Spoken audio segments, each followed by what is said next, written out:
Puisi isi. Bukit itu menangis, menimbun satu keluarga. Denny J.A. Musibah banjir besar di Sumatera bulan November 2025 telah menelan lebih dari 850 nyawa.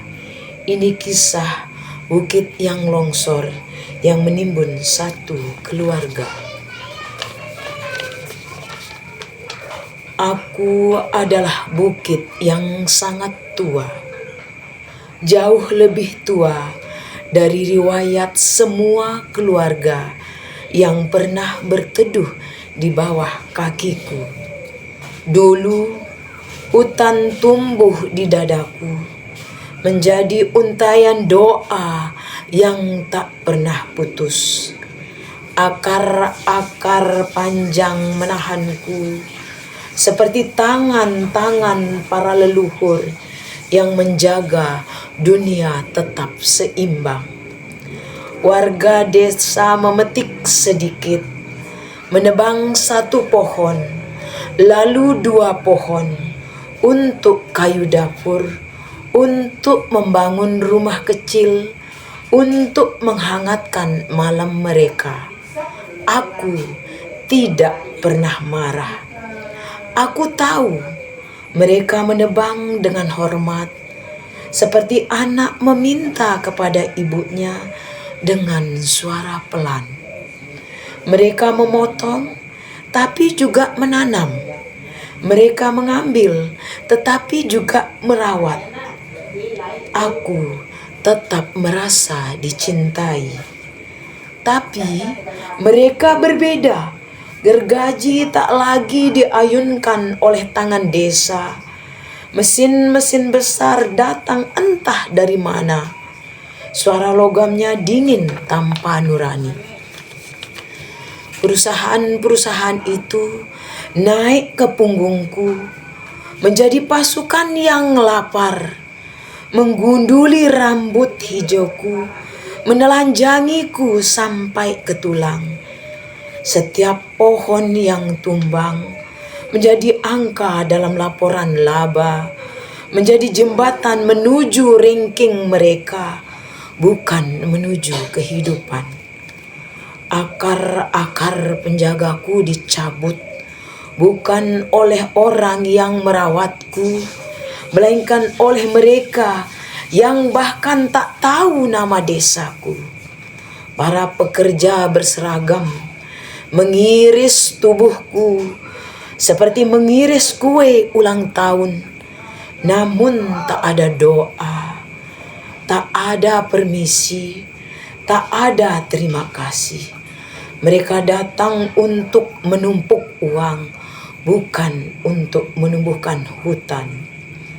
Dan ketika setengah tubuhku botak dan kerontang, mereka pergi, meninggalkan aku berdiri sendirian di hadapan badai yang semakin ganas.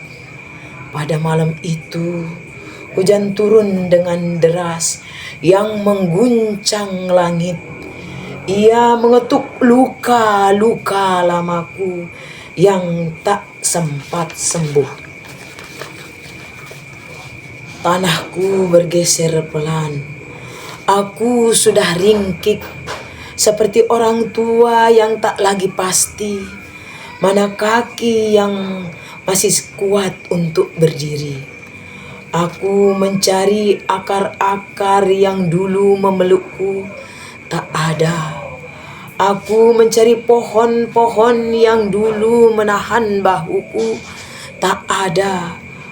Aku mencari suara burung yang dulu mengingatkanku pada kehidupan, tak ada. Yang tersisa hanya ruang kosong, luka industri yang baunya membuat bumi semakin gamang. Tubuhku pun menyerah, patah, runtuh, pecah, bukan karena aku ingin, tapi aku tak lagi sanggup. Di bawah tubuhku, sebuah mobil putih kecil berhenti hanya untuk istirahat. Di dalamnya ada keluarga sedang menutup hari panjang. Dengan tawa kecil yang lembut, gadis itu sempat memungut daun berbentuk hati dari pohon terakhir yang tersisa. Aku melihatnya, aku merasakan kehangatan kecil itu seperti kenangan yang hampir punah. Aku ingin melindungi mereka seperti dulu aku melindungi desa-desa kecil yang tumbuh bersama akar hatiku. Tapi ketika tubuhku mulai bergeser, aku tak lagi punya penyangga. Tanah kehilangan kesabarannya. Gravitasi menarik air mataku dalam satu hentakan yang membuat langit tercengang. Aku menutup mereka dengan rasa bersalah yang tak terucapkan. 6 nama kembali sunyi, dan aku, bukit tua yang dahulu ramah, menjadi kuburan tanpa sengaja. Ketika aku runtuh, kampung-kampung kecil ikut hancur. Sungai meluap, membawa amarah yang lama disembunyikan. Jembatan patah karena janji yang tak pernah ditepati. Rumah-rumah terbalik menjadi hidup yang dikocok oleh tangan raksasa.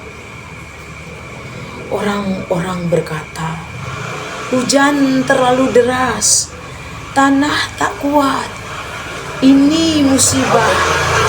Tidak, ini bukan musibah, ini cermin raksasa. Bukan hanya hujan yang turun malam itu, tapi kontrak-kontrak bisnis yang dulu ditanda tangani tergesa, jatuh satu persatu dari langit sebagai batu dan batang mati. Di balik setiap meter tanah yang melorot, ada tanda tangan yang menjelma menjadi longsor. Ada stempel yang berubah menjadi arus banjir, menelan nama-nama di kartu keluarga. Kini aku terbaring, separuh hilang, separuh menjadi kubur. Namun yang paling hilang bukan lahanku, melainkan keyakinanku bahwa manusia masih mampu membedakan kebutuhan dan keserakahan. Warga desa menebangku dengan cinta, dengan hormat, dengan seimbang. Aku sanggup sembuh. Tapi perusahaan menebangku dengan ambisi, dengan ketamakan, dengan gelap mata.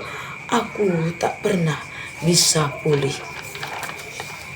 Di kota jauh, di ruang rapat ber-AC, di sebuah perusahaan metropolita, angka-angka laba tumbuh di layar seperti hutan palsu. Grafik keuangan naik, itu sesungguhnya peta jenazah. Tiap garis hijau adalah nisan yang disamarkan. Di dalam ringking mereka ada lumpur di antara dimit. Ada napas terakhir yang dipadatkan menjadi bonus akhir tahun. Belajarlah bahwa pohon bukan hanya kayu.